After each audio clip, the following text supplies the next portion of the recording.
Sydney Australian Prime Minister Scott Morrison has sought support for an international investigation into the coronavirus pandemic in phone calls with US President Donald Trump, and the German and French leaders overnight, the government said on Wednesday.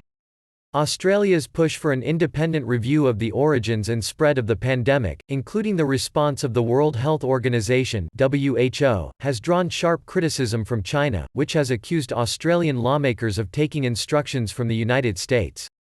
The new coronavirus, believed to have emerged in a market in the central Chinese city of Wuhan, was first reported by China to the WHO on December 31. WHO officials arrived in Wuhan on January 20, after the virus had spread to 3 other countries. It has since infected some 2.3 million people globally and killed nearly 160,000, according to Reuters calculations. Morrison said on Twitter on Wednesday he had a very constructive discussion with Trump on the two nations' health responses to COVID-19 and the need to get economies up and running. We also talked about the WHO and working together to improve the transparency and effectiveness of the international responses to pandemics, he tweeted. Morrison also spoke to German Chancellor Angela Merkel and French President Emmanuel Macron by phone about the role of the WHO, his office said. Australia is examining whether the WHO should be given powers, similar to international weapons inspectors, to enter a country to investigate an outbreak without having to wait for consent, a government source told Reuters. The White House has been fiercely critical of China and the WHO, and has withdrawn U.S. funding from the United Nations agency. Senior Australian lawmakers have also questioned Beijing's transparency over the pandemic.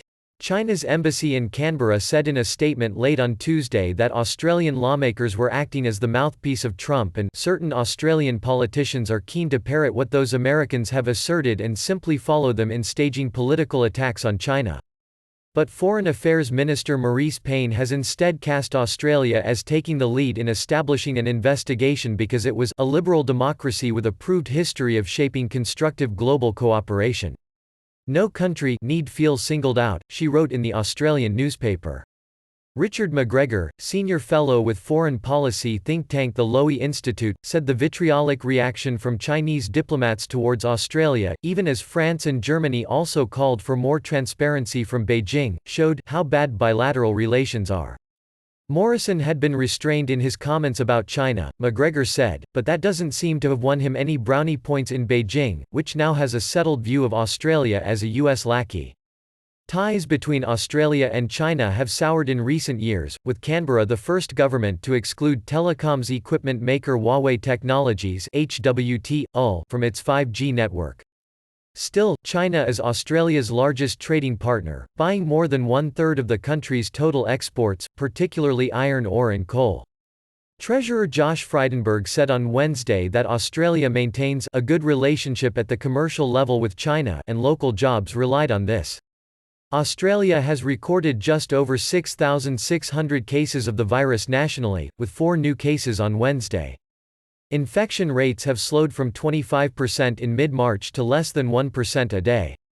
Local lawmakers plan to ease some curbs, with Australia's iconic Bondi Beach to partially reopen next week. $1 equals 1.5891 Australian dollars.